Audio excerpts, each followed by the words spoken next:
The studio lights burned hot, casting a glow on Jasmine Crockett's face as she sat across from Candace Owens. The air crackled with tension, the kind that makes your palms sweat and your heart race, even if you're just watching from a couch halfway across America.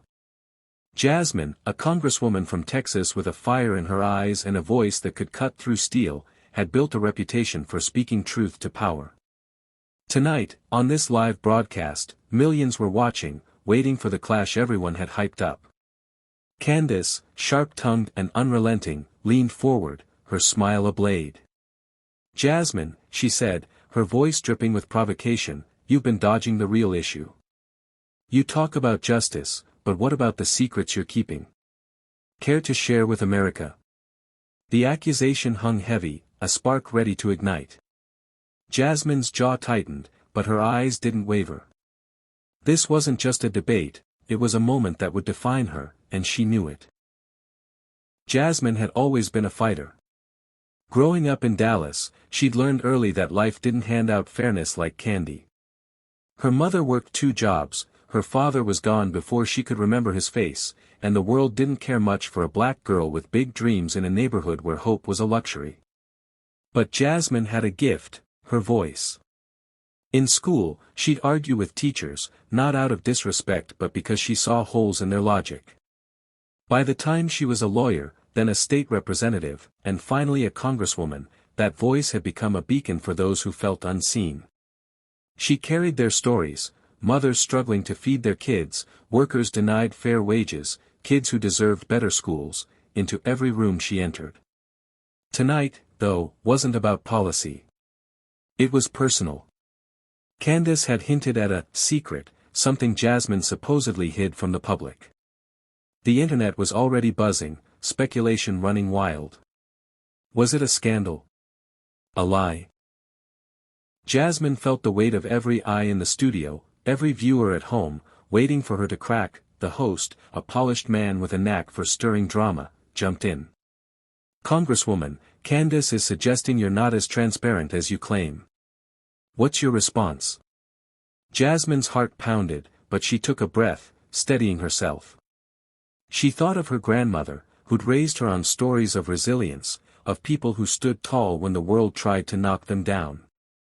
"Candace," Jasmine began, her voice calm but firm, "you're fishing for something that doesn't exist. My life's an open book, every struggle, every fight, every tear. But if you want to talk secrets, let's talk about the ones that really matter. Like why we're still fighting for kids to have food on their tables while billionaires get tax breaks." The audience murmured, some clapping, others shifting uncomfortably. Candace smirked, undeterred. "Nice dodge," she said. "But I've got proof. A little bird told me about a certain deal you made, Jasmine. Something you didn't tell your voters." The studio went silent, the air thick with anticipation. Jasmine's mind raced. A deal? She'd spent her career being meticulous, transparent to a fault.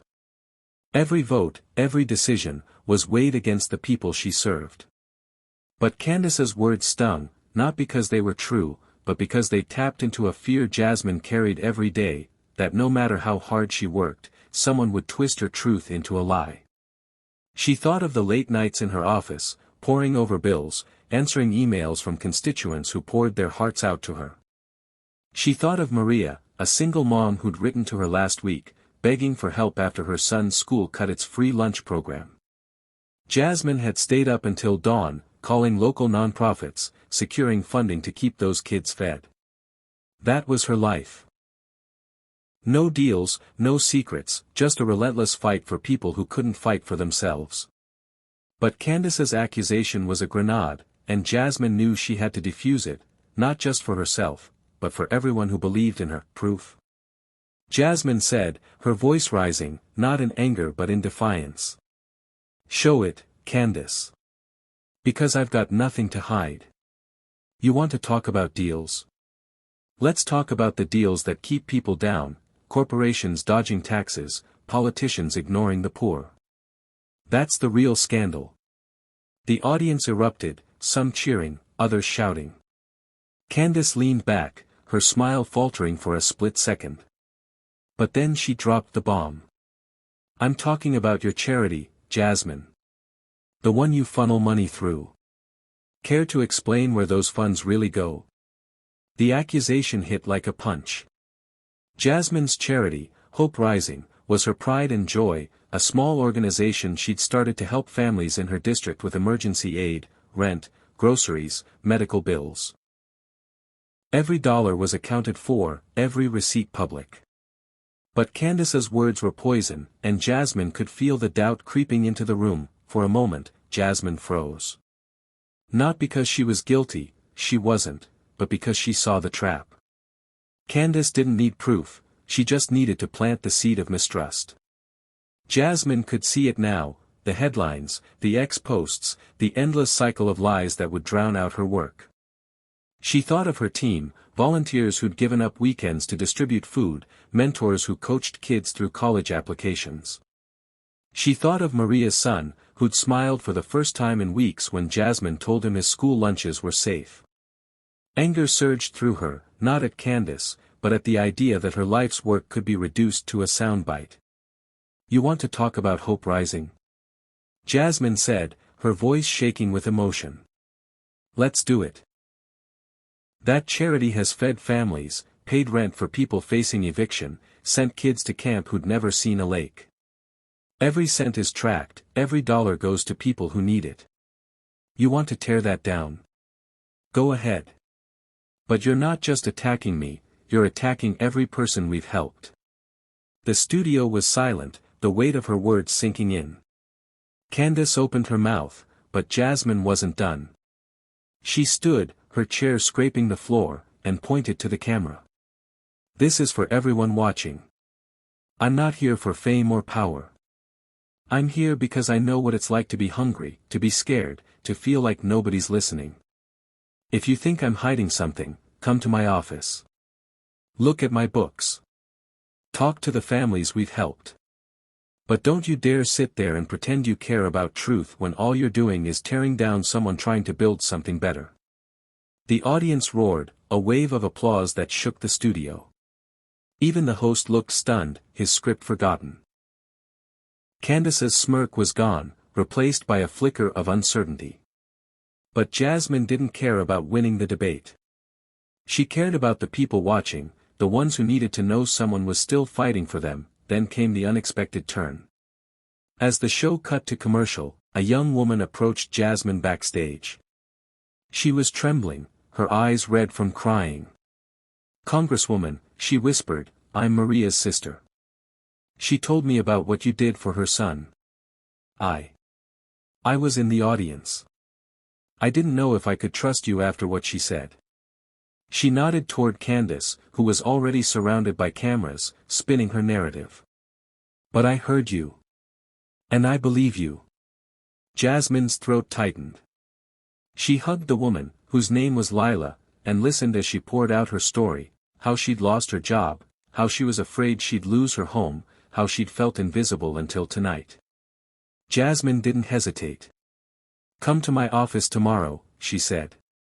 We'll figure this out together.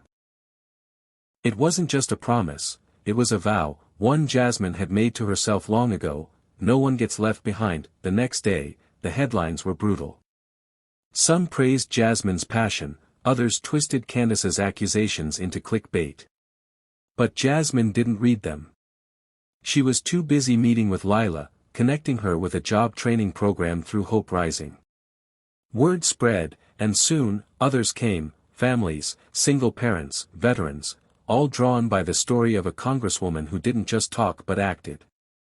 Hope Rising's donations spiked, not from corporations or big donors, but from everyday people sending $5, $10, whatever they could spare. Volunteers flooded in, inspired by Jasmine's refusal to back down. The charity grew, opening a new community center in Dallas, a place where kids could study, parents could find resources, and hope wasn't just a word but a reality. Lila became a coordinator there, her own life transformed by the chance to give back. Months later, Jasmine stood at the community center's ribbon cutting, surrounded by faces she'd come to know, Maria, Lila, dozens of others whose lives had been touched by Hope Rising. The cameras were there, but so were the people, cheering not just for her but for what they'd built together. Jasmine thought back to that night on live TV, the moment she'd gone bananas, as the headlines called it. She hadn't planned to lose her cool, but she didn't regret it. That fire had lit a spark, not just in her but in everyone who'd felt forgotten. As she cut the ribbon, a little girl tugged at her sleeve. "Miss Jasmine," she said, holding up a drawing of a heart with wings, "this is for you. Because you make us fly."